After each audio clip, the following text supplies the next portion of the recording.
Thanks in part to a fortunate schedule, the Seahawks were able to surprise everybody and make the postseason with a 9-8 record in 2022. Next year might not be so easy to accomplish, though, against what looks to be a tougher schedule. Rob Rang and I are going to be diving into Seattle's 2023 opponents and much more on our latest installment of Locked On Seahawks. You are Locked On Seahawks, your daily Seattle Seahawks podcast. Part of the Locked On Podcast Network, your team every day.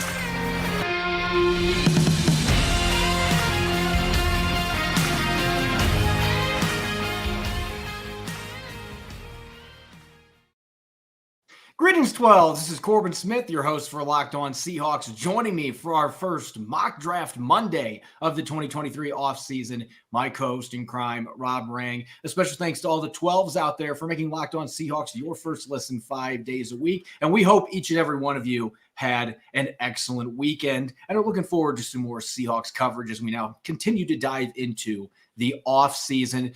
Jam-packed episode coming your way. As always, we're going to tackle your mailbag questions in our Monday mailbag and our first mock draft Monday of the 2023 offseason. Rob and I will be taking a look at 3 different mock drafts and breaking down some players that could be in a Seahawks uniform in the first round come April. So let's get to it. This episode is brought your way by Prize Picks. Prize Picks is daily fantasy made easy. Pick 2 to 5 players. If they score more or less than their Prize Picks projection, you can win up to 10 times your money on your entry. First-time users can receive a 100% instant deposit match up to $100 with the promo code Locked On. That's prizepicks.com. Promo code Locked On. Now for your lead story here on our Monday edition of Locked On Seahawks. Exceeding all expectations except maybe their own. The Seahawks managed to make the playoffs this year with a 9-8 record, got the final wild card. You can also thank the Detroit Lions for that opportunity. Didn't advance past the wild card round, but still a highly successful season. And there's some naysayers out there that'll say part of it was they had a 4th place schedule. And obviously, Rob, that is a key aspect to consider with Seattle's success. They did play a 4th place schedule, and yet a few of those other teams that were in 4th place managed to make the playoffs, including the New York Giants. And so it's difficult year to year to know how difficult a schedule is going to be. And we can probably say the same thing about Seattle's 2023 opponents, although I'm just going to make a hunch here with games against 3 of the 4 teams in the AFC and NFC championship game. I think it's safe to say that this schedule is shaping up to be tougher in 2023 for the Seattle Seahawks. Yeah, you're absolutely right, Corbin. I mean, it does look very daunting on paper. Of course, we know just how much the NFL can change in one season. I mean, we are seeing evidence of it with the Los Angeles Rams, of course, winning the championship this past season and yet being 2 of Seattle's 9 victories this year. But when you look at Seattle's schedule, the home games, of course, being the 3 divisional opponents, but then also the Washington Commanders, Cleveland Browns, Pittsburgh Steelers, Carolina Panthers, and the Philadelphia Eagles. On the away slate, again, of course, the 3 divisional opponents, as well as the New York Giants, Cincinnati Bengals, Baltimore Ravens, Detroit Lions, Dallas Cowboys, and the Tennessee Titans. To think about that gauntlet of opponents is a little bit intimidating, Corbin. I'll be honest with you. But again, we see with the Rams how much that the mighty can fall in a single season. While I think that Seattle's schedule next year looks very intimidating, I think that, clearly Seattle has to make some improvements. I think that you're going to see some of those other rosters, some aging rosters out there that Seattle is going to be facing. And I think that you're going to see how they are going to lose some players and perhaps fall down. I'll be honest with you. To me, my first thought on this is, again, I do think that it looks a little bit intimidating as far as Seattle's record next year, the way that Seattle's roster is currently set up. But I'll tell you this, it also looks exciting. It looks like one heck of an opportunity. And that, to me, is why I'm really excited about Seattle's 2023 schedule. Yeah, I think we got to start. Let's start with the negatives with this schedule. The first thing that popped off to me, and I'm going to put the graphic up again for our YouTube viewers. I put a yellow highlight around the current playoff teams in the NFL that are on Seattle's schedule. And most of those teams, if you are noticing, with the yellow highlight are on the away side of things. Seattle's going to have to play the Giants, who look like an up-and-coming team. The Bengals, who have a very good chance to get to a Super Bowl for a second straight season. They're going nowhere. except contending with Joe Burrow at quarterback. The Ravens probably are still going to have Lamar Jackson, and they are in the playoffs seemingly every year. The Dallas Cowboys, they're going to have some roster obstacles to deal with, but that is still a very talented team. And even the teams that didn't make the playoffs, Detroit was barely out of the postseason. They're the ones that helped Seattle get in, and they had a 9-8 record, and they were red hot in the second half of the season. I look at that away docket. That is the thing that looks somewhat daunting. But again, there's always going to be playoff teams that take a step back, whether that's from injuries, if that's an aging roster. A team like the Giants may be impacted from playing a much tougher schedule next season because they finished much higher in their division. They're not the only team, Seattle, that's going to have to deal with playing a better schedule based on that. And again, win-loss percentage, at the end of the day, I think it is kind of a stupid statistic because year to year rosters change so much in today's NFL that, quarterbacks, obviously the star quarterbacks, those teams are going to be in the thick of things as long as they're healthy. So your Joe Burrows of the world, your Patrick Mahomes of the world, Josh Allen, those teams are going to be in it just because of who they have at quarterback. But a lot of these teams year to year, there are going to be fluctuations because of roster changes that are inevitable. And the Seahawks, with all the youth they have, the draft picks they've got, if they can hit on several of those picks, take advantage of free agency with the limited cap space they have, this is a team that looks to be ascending. So while it's a daunting looking schedule, and I certainly think the away side looks bad, you could look at the home side and say, hey, we got home games against the Commanders, the Panthers. If they get a quarterback, they beat us already this year, but should have won that game. Still a team that we can beat. The home slate looks more promising than away, but we'll see what these teams look like when we get done with free agency in the draft, because we may have a much different impression one way or the other once we see what these other teams do. Yeah, no question about it. Again, if you could throw that, the schedule back up there for a moment, Corbin, I think that the home schedule does create some excitement.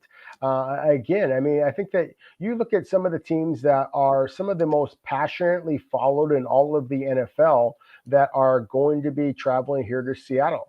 Whatever you want to call that Washington organization. I mean, again, they have a rabid fan base. I mean, who is more rabid than and more passionate, more long suffering than Cleveland Browns fans? Pittsburgh Steelers, of course, the terrible towels. Seahawks fans know all too well about what happens with that franchise and when their fans come to town. And again, the Eagles as well. I mean, you just have some really good football teams with some really passionate fan bases. I think that they're all beatable opponents is the other thing that's kind of fun about it as well. So to me, Corbin, I think it feels like a fair schedule. I think it's one that's going to require Seattle to have to improve, especially along the trenches. That to me is one of the things that was just so crystal clear over this weekend's playoff action is the teams that have the defensive lines as well as the quarterbacks are the ones that are advancing here. And that's something that Seattle needs to improve upon, as we're going to discuss in a later show. And if Seattle is going to get back to the playoffs next season, given the schedule that they have, they're going to have to improve along the line of scrimmage. And again, to me, that's exciting because Seattle has a challenge that they're going to have to face if they want to have any type of success next year. Yeah, at the end of the day, we can look at these matchups that they've got coming up next year, and there's going to be we know Joe Burrow is going to be in a Bengals uniform. We know that some of the other teams that are on the away docket, the Cowboys, Dak Prescott, I know he struggled at the end of the season, but is still viewed as one of the better quarterbacks in the league. He's not going anywhere. I mean, there are going to be some opponents on here that are going to be very good. The Rams could bounce back easily. We'll see what happens with their offseason, though. It's going to be an interesting one there in LA. So there's a lot of variables. There's going to be a lot of roster movement, players coming in, players coming out, free agency and the draft. And so once we get to May and we have an idea what teams are looking like roster-wise, we'll have a better idea where the Seahawks fit schedule-wise against these teams and whether or not this is going to be a super difficult schedule or one that maybe isn't as bad as we initially thought looking at it on paper right now. And so that's the exciting thing about the NFL offseason. And we've still got 3 games left to play, the 2 championship games and, of course, the Super Bowl. And so after that, we'll really be able to dive in and teams will be able to start making moves. And things will start taking shape for 2023. For now, the Seahawks, they think they're an ascending team and they're going to be an emerging contender. They've got a huge offseason coming up, though. And so keeping that in mind, later in the show, we're going to have our first mock draft Monday of the offseason. But before we get to that, we've got our weekly mailbag questions from you, our valued listeners. We're going to tackle as many of those as we can coming up next year in our Monday edition of Locked On Seahawks. This episode is brought your way by Prize Picks. It's NFL Championship weekend, and I've got Joe Burrow staying cool with 3 touchdown passes against the Chiefs. That might not seem like a bold leap, but with Prize Picks, it's easy to play daily fantasy and put those entries to the test. Pick 2 to 5 players, and they score more or less than their Prize Picks projection. You can win up to 10 times your money on any entry. No competing against other people. It's just you versus the projections available. And Prize Picks offers projections on any sport that you watch, whether it's the NFL, NBA, MLB, or even disc golf. Entries can be made in 60 seconds or less. It's that easy. With safe and fast withdrawals, it's currently operational in over 30 states as well as Canada. So download the Prize Picks app or go to prizepicks.com to sign up today and play daily fantasy sports. First-time users can receive a 100% instant deposit match up to $100 using the promo code Locked On. Don't forget to enter the promo code Locked On at sign-up for an instant deposit match up to $100. You're listening to the Monday edition of Locked On Seahawks. I'm your host, Corbin Smith. Glad to be joined, as always, by my co-host in crime, Rob Rang. And a special thanks to all the 12s out there, whether you're listening in London, you're listening in China, or you're listening nearby in Sumner. We greatly appreciate your support, and thanks for listening. And for your second listen, don't forget to check out the Locked On NFL podcast. Get your daily conversations on the biggest NFL stories, plus in-depth analysis on the biggest games from NFL key predictions every Friday. And on Monday, local insiders cover the weekend with game-to-game episodes. Locked On NFL is available on YouTube as well as Apple Podcasts and other major platforms. All right, Rob, it's time to get to our Monday mailbag, our first one truly of the offseason. And of course, got a lot of free agency questions, got a lot of draft questions. First one here coming from Katie Ellis tweets, what free agent that's not currently on the roster would you most like to see the Seahawks sign this offseason? So, Rob, I'm going to put you on the hot seat right now. One free agent that if you had to pick one to join the Seahawks, who would it be? Wow. I hadn't even really looked at the free agent list out there, to be completely honest with you. I've just been kind of focusing in on the rookie prospects. Corbin, I'm going to have to default to you. I apologize, sir. Why don't you give me a name of somebody that you like, and give me a second to kind of do a little bit of research on that one. I apologize. I was hoping you were going to say Tom Brady just to stir people up. But no, anyway, for me personally, again, I'm going to throw some names out there, but I don't know that the Seahawks have the money to go out and get any of these players right now. But Daron Payne for the Washington Commanders, he's only going to be 26. He's coming off his first double-digit sack season. He can play 3-4. He can play 4-3. He can do it all, and he's really come into his own. The Commanders have a bunch of other linemen that are going to need to get paid the next few years, so I don't know if they're going to be able to afford to keep him. He might hit the free agent market, and man, Seattle could use a playmaker, a game disruptor, and I think Daron Payne can be that player because I just don't know that they're going to be able to get Jalen Carter at number 5 overall, so you might have to use free agency to get that game-wrecking defensive tackle. And Daron Payne, only 26 years old, he has been a pain for people to block. No, Daron Payne absolutely has. Former first-round pick out of Alabama. I like where your head's at as far as just getting bigger along the line of scrimmage.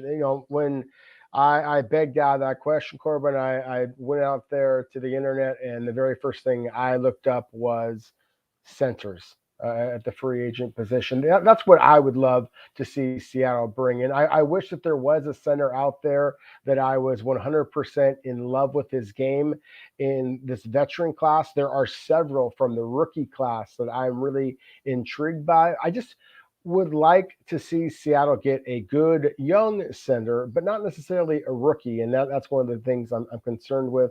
So that's why I looked at that position. I think if we were going to go to defensive tackles, as you talked about, maybe even linebackers, I believe that there were some really good inside linebackers that have been talked about would be available this year. And so let me take a quick gander at that list here. And, even a veteran like a Levante David or somebody like that, I think would be intriguing considering what Seattle has had. Same kind of thing with a Kyle Van Noy. Again, veteran players that you might be able to get for relatively cheap money that can kind of be that coach on the field that Seattle has looked for in the past. If you are going to be a little bit more willing, well, I'll give you a player that I think is kind of right up Seattle's alley, and that being more a guy like a Jared Davis, former first-round pick, that, again, is the kind of guy that Seattle has looked for in the past. For me, the guy that I would look for, and if I was going to be, if we had all the money in the world, kind of going back to the point of the question, and then Tremaine Edmunds in Buffalo. To me, I just like the athleticism. I like the size, the power. He is somebody that I'd be willing to kind of break the bank for at the inside linebacker position. Yeah, I had Edmunds on my short list. I also put Garrett Bradbury from the Vikings if he somehow hits free agency. Now, I don't think that he is a perfect center by any means, but he had a very good year for the Minnesota Vikings. And his skill set, I think, would fit the scheme the Seahawks are running. So there's just a few names. We're going to have tons of time to talk more free agents. As Rob said, both of us have not necessarily had a ton of time to really deep dive into that. I did look into some guys, though, and Deron Payne immediately jumped out to me. Next question coming from Anthony Paz. Do you guys think there are any pending free agents that Seattle should keep an eye on from the remaining teams in the playoffs? I'm just going to tell you this, Rob. Normally when we have a question like this, I think we've covered this like the last 3 seasons on the show. We have looked at the final 4 teams and looking at free agents. And I'm going to be brutally honest. There's maybe 2 guys on those teams that are going to be available in free agency that I think would make any sense for the Seahawks. And they're both defensive tackles. Fletcher Cox, I know he is now in his 30s. He's not quite the player he used to be, but Fletcher Cox is still a disruptive player that I think maybe on a 1 or 2 year deal, you could get some pretty good production out of. And I don't know that Philadelphia is going to be able to afford to bring back all of those big name defensive tackles that they've got set to hit the free agent market. And Colin Saunders from the Chiefs is another one that I like coming out of the draft. Kind of had a slow start to his career, but he had a really solid year for Kansas City this year. Still very young, and he's a player that's got some scheme versatility. So that would be about the line for me. There's really not a lot of other guys on any of those 4 teams that are available that would make sense for the Seahawks. No, I have to agree with you. I think that anytime you have an opportunity to steal from one of your, primary rivals in the 49ers, then I think that that's something that you're going to have to look at. One of the pass rushers that I've long been a fan of, going back to his times at Eastern Washington University, certainly with the Los Angeles Rams, and now carrying that over here, his success with the San Francisco 49ers, Samson Ebukam, to me would be a pass rusher that you might be able to convince from the 49ers. He is a free agent. And again, I think that makes sense, that anything that you can possibly do to steal from their roster, I think makes, just would be wise. Charles Omenihu, the big defensive lineman, another one, unfortunately was very successful against Seattle. But at the same time, you can understand why. I mean, he's got very long arms, very big hands, big physical guy, kind of an ascending prospect. San Francisco has already dedicated, of course, so much money to its defensive line, and with Bosa, with Armstead, et cetera, that they're going to lose some of the players. And so I would agree with you to a point, Corbin, and there's not a lot of flashy guys out there with these 4 remaining teams. But at the same time, I do see some young talent that I think that Seattle might be looking to try to steal from some of these opponents. Again, especially a divisional opponent, a divisional rival like the 49ers. And we get a few questions here that were specifically for you, Rob, or for me. This one is for you, coming from Josh in Tacoma. What does Rob think of Keon White out of Georgia Tech for the Seahawks, and where might they be able to draft him? Top 2nd round. I don't think that he's a 1st round guy, at least not yet. Keon White has a chance to go to the Senior Bowl and make himself some money. He is, he's a versatile defensive lineman, played inside and out for Georgia Tech. 6'5", 285 or so roughly. And, he's physical. He is instinctive, uses his hands well. I'm excited to kind of see what he's able to do in Mobile. He's a good player. He would absolutely fit in with what Seattle is looking to do. And I think that they have, that pick in the top of the second round. Of course, they have 2 second-round picks. I think that gives them an awful lot of flexibility. That it kind of goes back to one of the themes that we're going to be talking about here in a couple of minutes with our mock draft conversation. Is Corbin, there are so many good edge rushers, defensive linemen, not necessarily defensive tackles, but just big defensive linemen like White, that I think that it gives Seattle an awful lot of flexibility. But he is one I think that the Seahawks are very much going to be looking at. And this next question that's coming from Jeff was to me. Do you think we'll be able to trade Quandre Diggs? No, I don't. I don't think they will want to. And I don't think if they did want to, they would be able to, because he's got an $18 million cap hit for 2023. And so as good of a player as he is, I don't see any teams rushing to make a trade for him because of that cap hit. And quite frankly, the Seahawks are a worse team without him. It doesn't make sense. I mean, if you were able to swing a trade, good luck getting anything more than a day 3 selection because of that cap hit. I just can't see it happening. And I don't see why the Seahawks would want to do that right now. Now, next offseason, when he's got 1 year left in his contract and he doesn't have quite as big of a cap hit, yeah, he's a year older, but then it might make some sense for another team if they're looking for a stopgap free safety. But I expect that he is going to be in Seattle for the next couple of years, barring injuries or just a huge drop-off in production next season, especially with the way that he finished strong this year. Don't see anything happening on that front. We have another question here for Rob, and this is from Robin Solari. Why are the Seahawks sticking with this new defensive scheme when it seems so ineffective? What are some examples where this scheme actually works? So I think there's a good chance just to kind of dive in real quick on some history here, because clearly the Seahawks had a lot of reasons to bring that 3-4 scheme in last year. Yeah, and I think it's kind of a little bit more complicated than just call it 3-4 or 4-3, because we know how much Seattle has kind of adjusted here. I think that the 3-4 defense as a whole has a great tradition of success in the NFL. We're going to see one of the most, perfect examples of a franchise that's just been kind of characterized by the 3-4 defense, and the Pittsburgh Steelers coming to Seattle, of course, next season. But at the same time, I do feel like Seattle needs time to get the right personnel to fit this scheme. I also think that it's possible that Pete Carroll, given a year to kind of adjust to the roster, and I think it's possible that he might say, you know what, the heck with it, I'm going to go back to what I believe in at my core, and that may be the 4-3, mostly 4-3 principles that he's used in the past. I don't know. That's going to be, to me, one of the most fascinating things about this process is, again, how Seattle looks at what their current roster is, the assets that they have in draft and free agency, and how best they can attack this upcoming season rather than what they've done in the past. That, to me, doesn't matter much.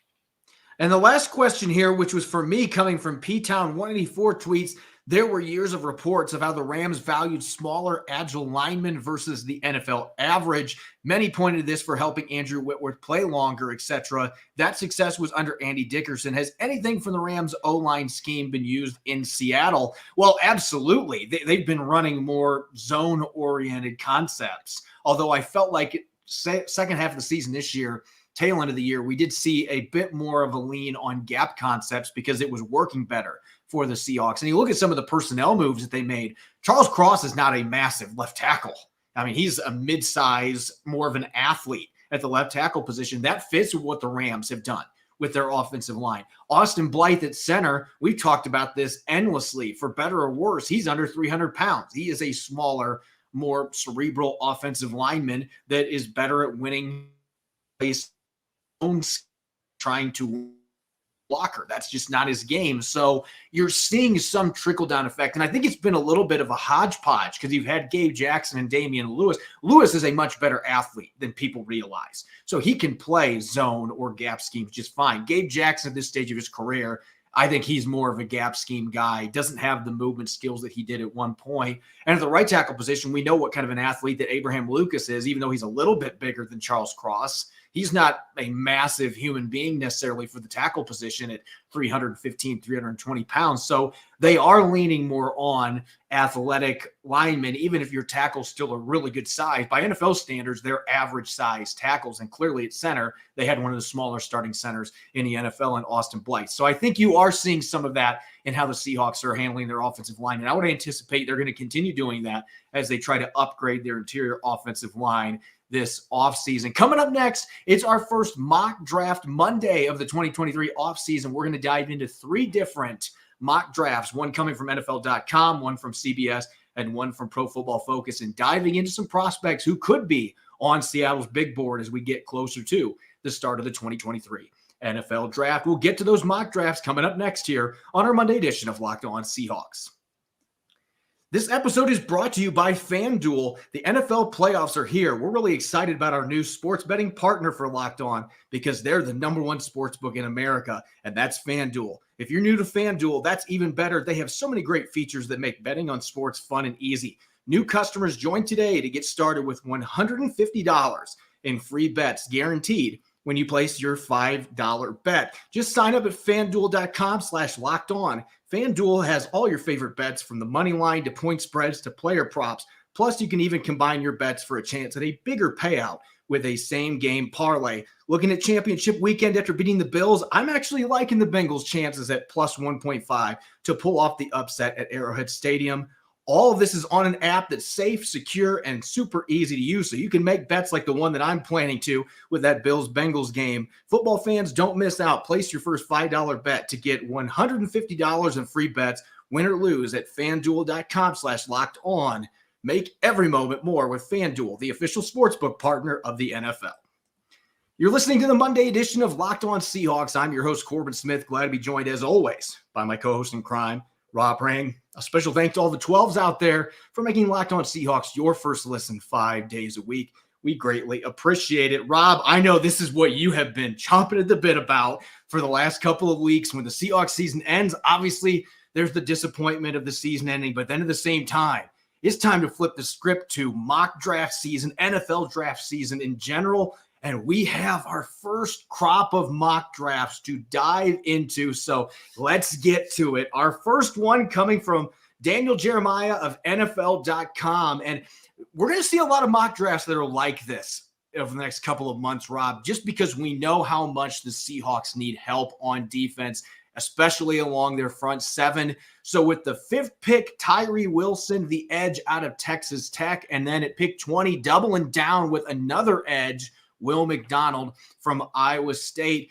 Contrasting styles, but both these players were extremely productive the last couple of years. McDonald had a little bit of a step back this year sack-wise, but had double-digit sacks in the 2 seasons prior to that. And Tyree Wilson had big sack and tackle for loss numbers for Texas Tech. Not exactly a football juggernaut the last 2 seasons in the Big 12. 2 different players, but very productive ones. Very productive ones. And as you said before, Corbin, even though they kind of play the similar positions, they play very different roles. So I think that there is some realism to this particular mock draft. And let me just say this. So I feel like I have a little bit of, kind of egg on my face here for not remembering, or not recognizing some of the unrestricted free agents in NFL. That's because I very much have been digging deep into this year's college prospects. I'm going to be writing scouting reports for foxsports.com. Of course, we've talked before about the BC Lions work. I mean, don't worry, Locked On Seahawks listeners. When it comes to the NFL draft, we are very much going to have you covered on this show. And so kind of getting back to this mock draft by Daniel Jeremiah, one of the absolute best at it. I think Tyree Wilson to me is the kind of the favorite right now to be the Seattle pick at number 5, assuming that the top 4 players that everybody has talked about, the 2 quarterbacks and Bryce Young and CJ Stroud, and then the 2 defensive linemen, Will Anderson, the edge rusher, Jalen Carter from Georgia, assuming they are off the board in the 4 picks, however, in whatever order then I do think that Tyree Wilson from Texas Tech is the most likely pick for the Seahawks if they were going to stay at number 5 overall. Tyree Wilson, he's 6'7", he's 280 pounds, Corbin. He played defensive line. He played as an outside rush linebacker out of the 2-point stance, out of the 3-point stance. He just has this incredible wingspan. You look at him and you imagine what this guy could be in a couple of years from now. I mean, he could just absolutely be a monster. And so to me, I think that he is absolutely a candidate for the Seahawks. He would make them immediately bigger, more powerful at the point of attack. He is still a little bit raw. He initially signed with Texas A&M out of high school. And so to your point before about Texas Tech very rarely producing these types of quality prospects. Again, he was originally with the Aggies, transferred over, was actually, I believe, with Jordan Brooks. So that might give Seattle that much more of insight into who this kid is as a player, as a person. Everything I've ever heard has been very good. So again, I think that Tyree Wilson is a real candidate for Seattle at that number 5 spot. And then jumping down, I think it was Iowa State kid. They had the second of the first round picks. Yeah, Will McDonald from Iowa State. He is just pure speed upfield. So kind of the opposite. I mean, this is a guy who's more in that 245, 250 pound range, just blinding speed upfield. To me, you have a similar player in what you believe Darrell Taylor to be. Of course, Seahawks already drafted Boye Mafe a year ago. That's why I have a hard time with this idea that they would go back-to-back pass rushers. I think that there would be run-stuffing defensive tackle or an offensive lineman if you were going to take this strategy of building along the line of scrimmages. Jeremiah has it. Yeah, I can see the Seahawks doubling up on defense. I don't know that I'm seeing 2 edge rushers, especially when it seems like there's some redundancy here, because we saw what Darrell Taylor did the second half of the season, and he finished with 9.5 sacks. He was one of the best situational pass rushers in the league the last month of the season. He finally started to play that we thought he was capable of, but I see a lot of that in this kid as well. I don't see a defender that's going to have the lower body to hold up well against the run and set the edge. And they already have a couple players like that on their roster. What they need, though, is that 275, 280 pound player off the edge that plays like he weighs 240. And that's Tyree Wilson. And you talked about him being raw. I think the one thing that I've noticed watching his tape, because he's one of the first prospects I've really dove in and I've been watching games on. And the thing that jumps out to you is you see the athleticism, you see the power that he plays with, the motor. His hand technique is the one area that I think is going to have to be coached up.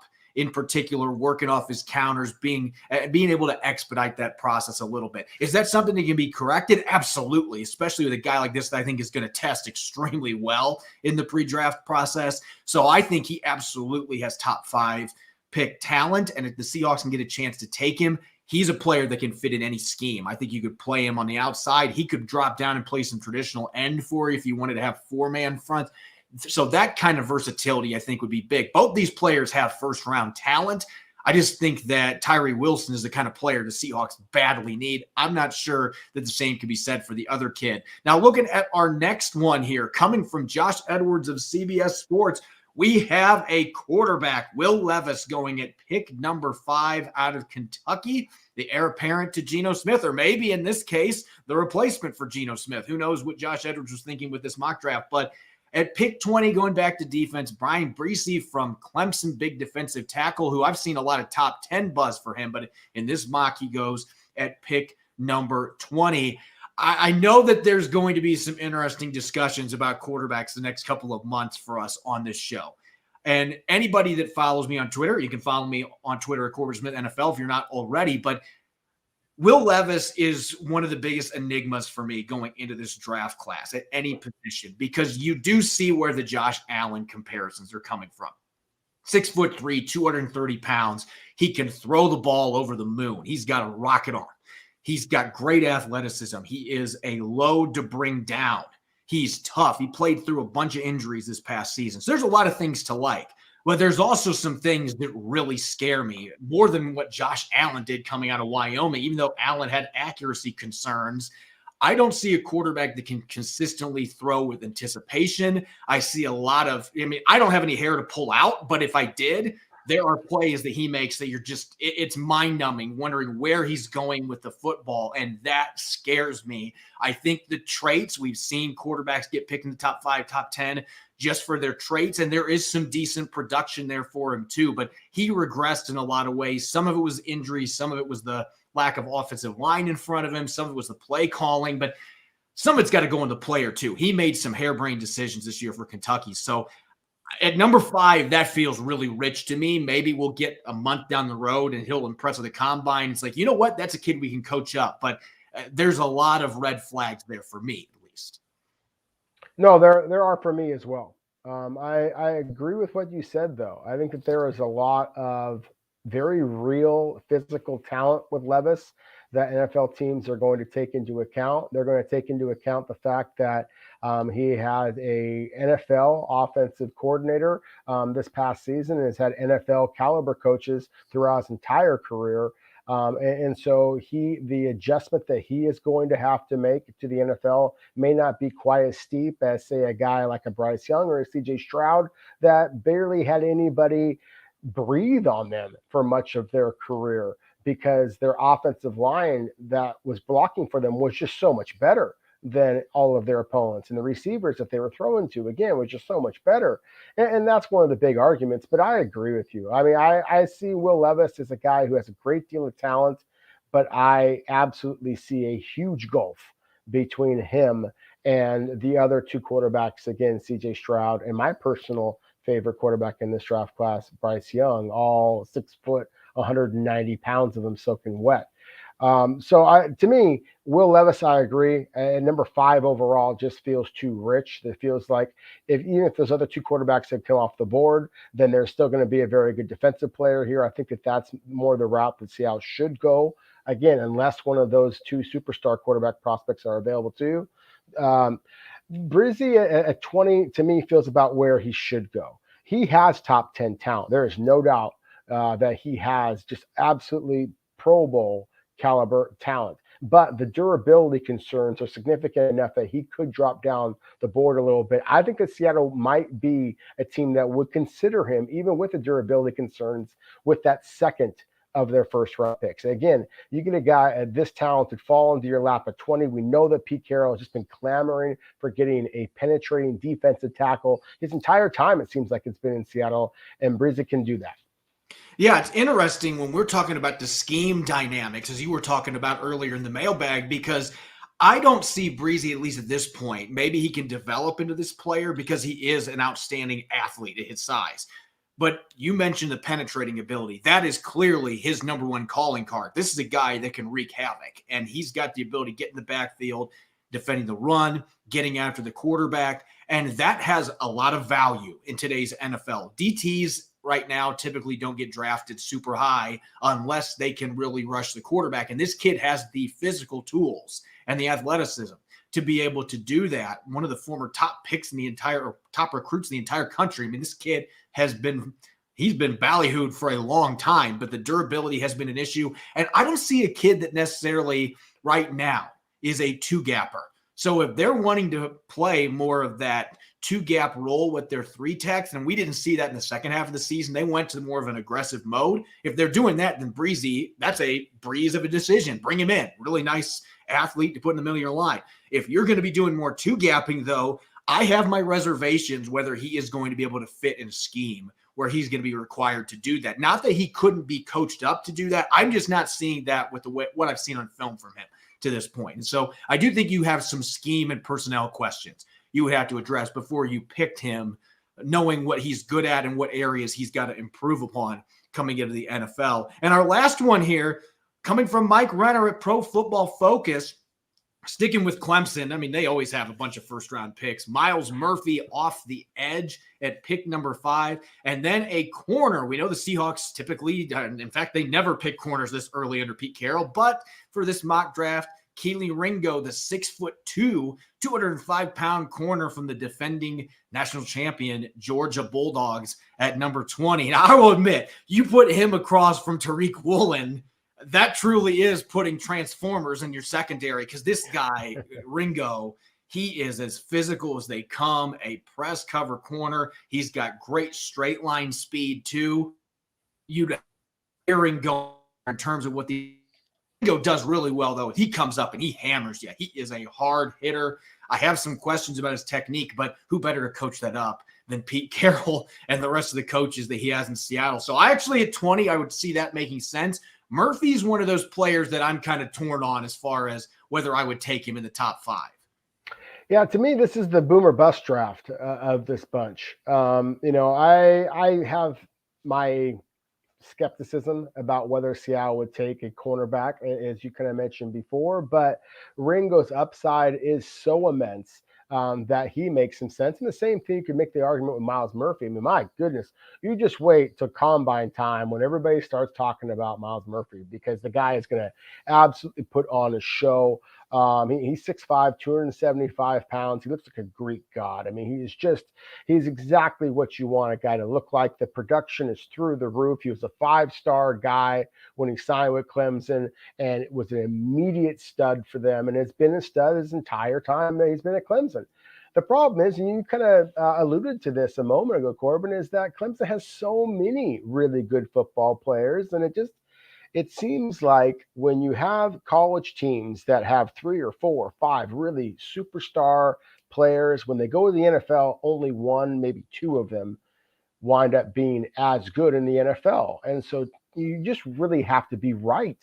And that's the thing, is there are some questions with Myles Murphy on tape. You see how he creates some big plays on his own, but my goodness, he kind of gets blocked into some of those big plays as well. You'd like to see a guy who is as athletic as he is produce even more big plays.